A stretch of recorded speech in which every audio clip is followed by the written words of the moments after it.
To railway நண்பன் சிவா.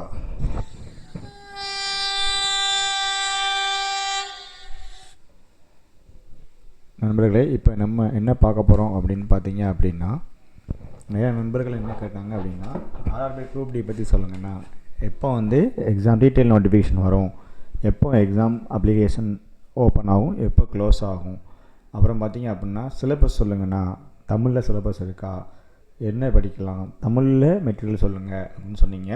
அப்புறம் எந்த டாபிக்ஸில் எவ்வளோ மார்க் அப்படின்னு நிறைய பேர் கேட்டிருந்தீங்க. இப்போ நம்ம அதை பற்றி தான் பார்க்க போகிறோம். அது போக நான் எழுதின குரூப் டியோடைய ஒரிஜினல் கொஷின் பேப்பர் காட்ட போகிறேன். அது அடுத்த வீடியோவில் கண்டிப்பாக காட்டுவேன். இந்த வீடியோ ஃபுல்லாக ஸ்கிப் பண்ணால் பாருங்கள், என்ன சொல்ல போகிறேங்கிறது உங்களுக்கே தெரியும். வாங்க பார்க்கலாம். இப்போ இதான் பார்த்தீங்கன்னா இப்போதைக்கு ரீசெண்டாக இப்போ இந்த வருஷம் வரக்கூடிய குரூப் டியோடைய ஷார்ட் நோட்டிஃபிகேஷன் அப்படின்னே சொல்லலாம்.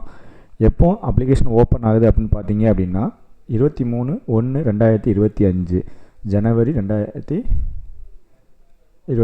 23ஆம் க்ளோசிங் டேட் பார்த்திங்கன்னா பிப்ரவரி 22ஆம் க்ளோஸ் ஆகுது. ஸோ நம்ம ஜனவரி புது வருஷத்தோட ஒரு புதிய நோட்டிஃபிகேஷன் நம்மளுக்கு வரப்போகுது. சரியா?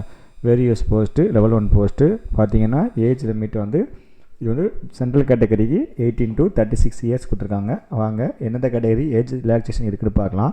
இப்போ டோட்டல் வேக்கன்சிஸ் என்ன, ஆல் ரயில்வேஸ்னால் எல்லா ரயில்வே, அதாவது southern railway, south central railway, western railway, eastern railway, இந்த மாதிரி மொத்தம் 18 வகையான ரீஜியன் இருக்குது.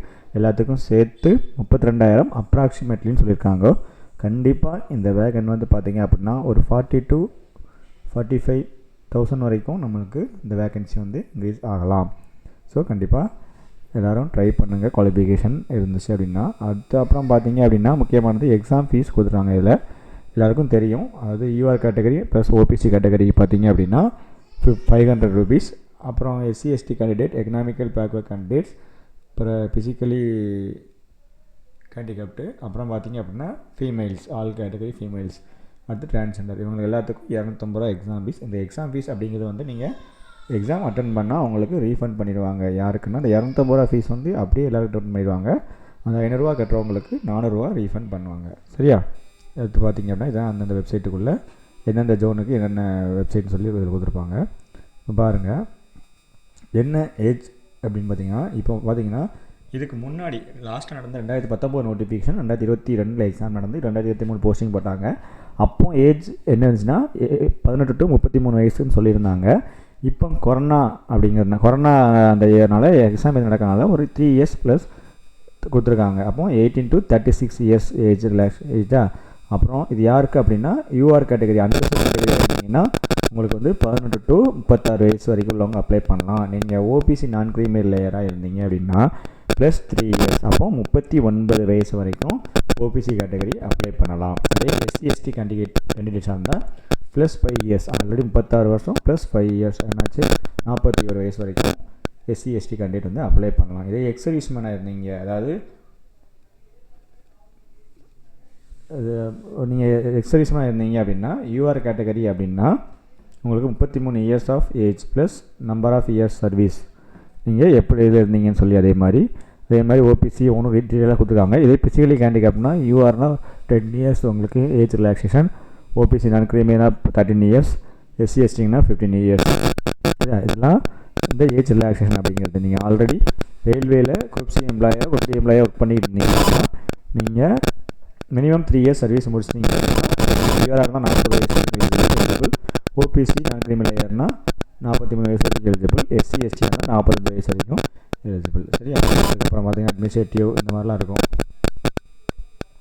ஒவ்வொன்றும் ஒவ்வொரு ஏஜ் ரிலாக்ஸேஷன் கொடுத்துருப்பாங்க. இதெல்லாம் பாருங்கள். இது அப்பர் ஏஜ் லிமிட்டில் லெவல் நோட்டிஃபிகேஷன் உள்ளது. இப்போ உள்ளது டீட்டெயில் நோட்டிஃபிகேஷன் ஒன்றே பார்க்கலாம்.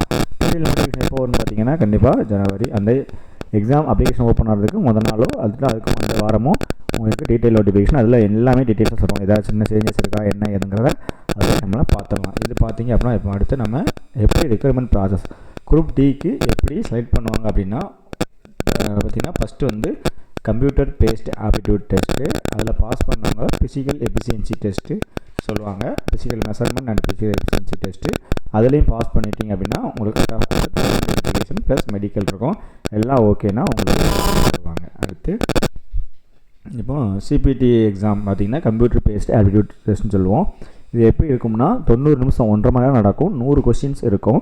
அதில் எந்த டாபிக் எத்தனை கொஸ்டின் அப்படின்னு பார்த்தீங்க அப்படின்னா வந்து சயின்ஸில் நம்ம 6th to 10th சயின்ஸ் வந்து 25 question, mathematics 25 question, general intelligence and reasoning 30 question, அடுத்து ஜிகே அண்ட் கரண்ட் அஃபேர்ஸ் சேர்த்து 20 கொஸ்டின். So 100 questions. இதில் எதுக்கு வெயிட்டேஜ் அதிகம்? ஃபஸ்ட்டு ரீசனிங்லேருந்து 30 கொஸ்டின், மேக்ஸுக்கு 25, சயின்ஸுக்கு 25. இது மட்டுமே பார்த்தீங்கன்னா 80 கொஸ்டின்ஸ் இருக்குது. மறுபடியும் ஜிகே அண்ட் கரண்ட் அஃபேர்ஸ் ரெண்டு சேர்ந்து தான் 20 கொஸ்டின்ஸ். ஸோ நீங்கள் இதில் முக்கியமாக என்ன கான்சன்ட்ரேட் பண்ணணும் அப்படின்னு பார்த்தீங்க அப்படின்னா ரீசனிங், மேக்ஸு, சயின்ஸு இந்த மூணும் நல்லா கான்சன்ட்ரேட் பண்ணி 80 கொஸ்டினில் 70 கொஸ்டின் அக்யூரேட்டாக நீங்கள் அடித்து அந்த 20 கொஸ்டின் அட்டன் பண்ணால் கூட பிரச்சனை இல்லை. அடிச்சிட்டிங்க அப்படின்னா கன்ஃபார்ம் உங்களுக்கு ஜாப். ஸோ அதுக்காண்டி இதை பார்க்காம விடாதீங்க, இதையும் பாருங்கள். ஓகேவா? அது மாதிரி இதுலேயும் ஃபுல் மார்க்கு வாங்கிறதுக்கு ரொம்ப ட்ரை பண்ணணும். சரியா? நல்லா ப்ராக்டிஸ் பண்ணுங்கள், அதுதான் நல்லது. அதுக்கப்புறம் இதில் எப்படின்னா இந்த மாதிரி ஒரு நெக்ஸ்ட்டு நெகட்டிவ் மார்க் உண்டு. அதுக்கப்புறம் இருக்கவங்க இதில் இந்த இப்போ மேக்ஸில் 25 கொஸ்டினில் அதில் என்னென்ன டாபிக்ஸ்னு கொடுத்துட்டாங்க பாருங்கள். நிறைய பேர் சிலபஸ் என்னென்னு கேட்டிருந்தீங்க. மேத்தமெட்டிக்ஸில் பார்த்தீங்கன்னா first number system, BODMAS, decimals, fraction, LCM, HCF, ratio and proportion, percentage, mensuration, time and work, time and distance, simple interest and compound interest, profit loss, algebra, geometry and trigonometry, elementary statistics, square root, age calculation, calendar and clock, pipe and cistern extra. இதில் இருந்தெல்லாம் இது இந்த சிலபஸ்லேருந்து ஒரு 25 question. அதேமாதிரி ரீசனிங்கான இதுவும் கொடுத்துருக்காங்க. Reasoning பார்த்தீங்கன்னா analogies, alphabetical and numerical series, coding and decoding, mathematical operations, relationships, syllogism, jumbling, Venn diagram, data interpretation and sufficiency, conclusion and decision making, similarities and differences, analytical reasoning, classification, directions, statement and arguments and assumptions. இதெல்லாம் பார்த்தீங்கன்னா reasoning. இதுலேருந்து 30 questions. அப்புறம் general science பார்த்தீங்க அப்படின்னா அந்த syllabus this shall cover physics, chemistry and life சயின்ஸ்னால் பயாலஜின்னு சொல்லுவோம். ஆஃப் 10th ஸ்டாண்டர்ட் லெவல் சிபிஎஸ்சின்னு சொல்லியிருக்காங்க, என்சிஆர்டின்னு. ஆனால் நம்மளுடைய தமிழ்நாடு ஸ்டேட் போர்டு புக்கையே போதுமானது தான். 6th to 10th இருக்க நம்ம தமிழ்நாடு ஸ்டேட் போர்டு புக்கு ஸ்டாண்டர்டாக இருக்குது. ஸோ நீங்கள் அதை மேலே வேணும் அப்படின்னா நீங்கள் வேறு ஏதாவது ப்ராக்டிஸ் பண்ணிக்கோங்க. சரியா? அதுக்கப்புறம் பார்த்தீங்க அப்படின்னா இந்த 3க்கும் உங்களுக்கு பெஸ்ட்டாக என்ன இருக்கும்? அதாவது நீங்கள் எனக்கு நான் புதுசு சார் இந்த ஃபீல்டுக்குள்ளே இல்லை, நான் படிக்கணும், படிச்சு தான் இருக்கேன், இன்னும் ஒரு மெட்டீரியல் சொல்லுங்கள் தமிழில் இருக்கணும் எனக்கு அப்படின்னீங்கன்னா என்னோடய செக்ஷன் என்ன சொல்லுவேன் அப்படின்னு பார்த்தீங்க அப்படின்னா மேக்ஸு, ரீசனிங், சயின்ஸ் இந்த 3ம் நீங்கள் பேசிக்ஸ் டு டாப் லெவல் வரைக்கும் நல்லா கற்றுக்கணும், எப்படி கேட்டாலும் அட்டன் பண்ணணும் அப்படின்ற அளவுக்கு நீங்கள் வேணும். ஆனால் தமிழில் என்ன நடத்தணும் அப்படின்னு சொன்னீங்கன்னா கண்டிப்பாக ஒருத்தர் நடத்துகிறாரு எனக்கு தெரிஞ்சு. யாருன்னா லேர்ன் வித் விக்னேஷ் அப்படிங்கிறாரு. அவர் கோர்ஸ் வாங்கி படிங்க, ஆன்லைன் கோர்ஸு. இப்போ பார்த்திங்கன்னா கூகுள் ப்ளே ஸ்டோர்லேயே அவர் ஆப் இருக்கும், போயிட்டு நீங்கள் பெய்டு கோர்ஸ் தான், ரெக்கார்டட் வீடியோ தான், உங்களுக்கு எப்போ ஃப்ரீ டைம் கிடைக்கும் நீங்கள் அப்போ பார்த்துக்கலாம். சரியா? அதனால் அந்த 3மே நல்லா இருக்குது. ஸோ அது ஒர்த்தாக இருக்கும். சரியா? என்ன சார் அப்போ அவருக்கு ப்ரொமோட் பண்ணுறீங்களான்னு கேட்குறீங்க. அப்போல்லாம் ப்ரொமோட்டுக்காக இல்லை, நான் இப்போது டிபார்ட்மெண்ட் எக்ஸாம் ப்ரிப்பேர் பண்ணுறதுக்கும் அதான் பண்ணிகிட்ருக்கேன். என்னுடைய வீட்டிலையும் அவங்க ஒருத்தவங்களுக்கு இந்த லேர்ன் வித் விக்னேஷ் ஸ்கூலில் தான் பர்ச்சேஸ் பண்ணி வாங்கி கொடுத்துருக்கேன். ஸோ நல்லா இருக்குது. ஸோ இதில் இந்த அவங்க இதை கோர்ஸ் நீங்கள் கண்டினியூஸாக ப்ரிப்பேர் பண்ணி ப்ராக்டிஸ் பண்ணாலே ஈஸியாக நீங்கள் கிளியர் பண்ணலாம்.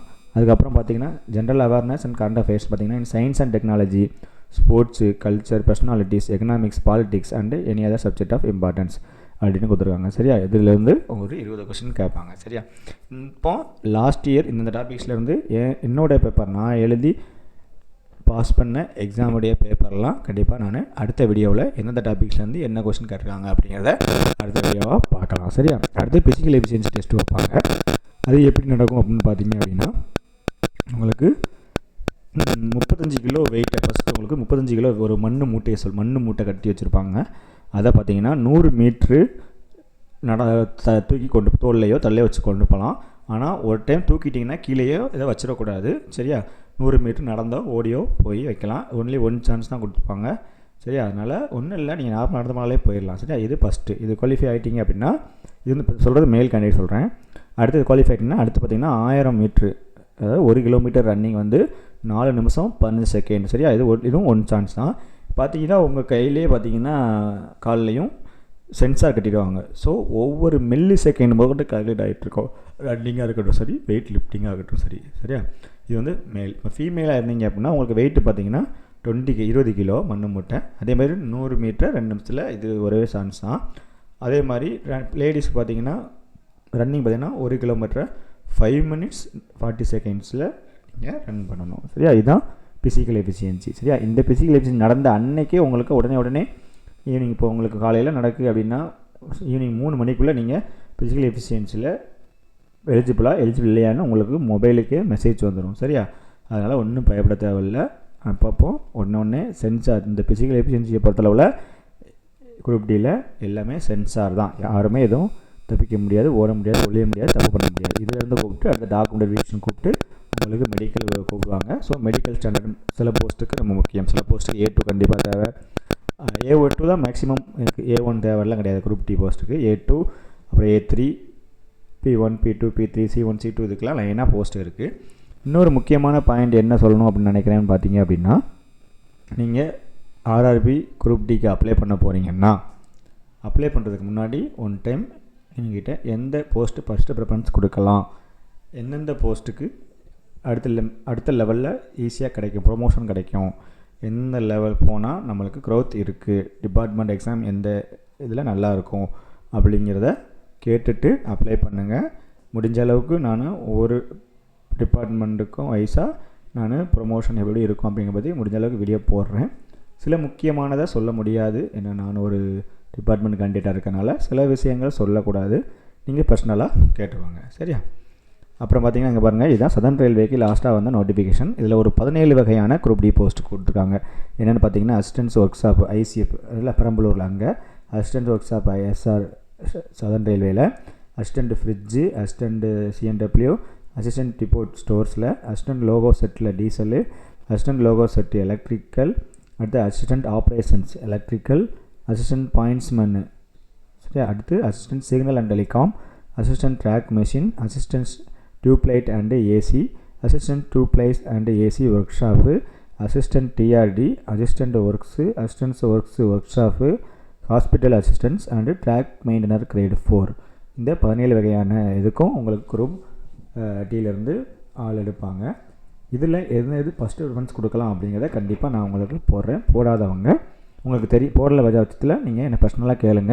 அந்த பர்சனலாக கேட்குறதுக்கு ஒரு வாட்ஸ்அப் குரூப் இருக்குது. அந்த குரூப்போட லிங்கை நான் இந்த வீடியோவில் டிஸ்கிரிப்ஷன் பாக்ஸில் கண்டிப்பாக அந்த லிங்கை கொடுக்குறேன். அதிலேருந்து நீங்கள் ஜாயின் பண்ணிக்கோங்க.